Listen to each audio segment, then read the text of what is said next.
Hey people, in this video I'm going to show you how to change your voice and your microphone settings on your PlayStation 5. This will be a quick tutorial and there's two different ways how to do it. So first, from the main PlayStation homepage here, you want to click the PlayStation button on your control pad.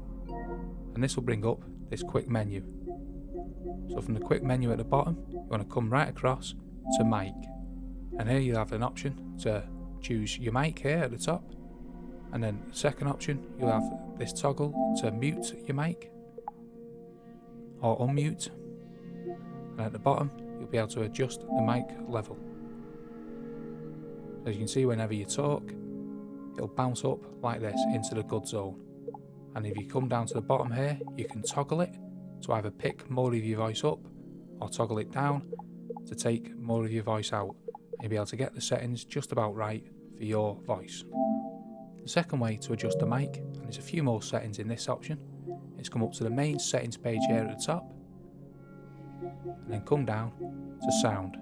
And the top one is the microphone, where you'll have very similar options as you did before, and you can go through these changing them. And then you have the second option of audio output, where you have many more options to choose from. And the last one is the volume, where you can choose between headphones and controller speaker. As you can see, the headphones is blanked out at the moment because I don't have any headphones plugged in. However, this is where you find that. And that is how to change your voice and microphone settings on your PlayStation 5. I hope that video was helpful, and if it was, please hit the like button below, consider subscribing, and thanks for watching.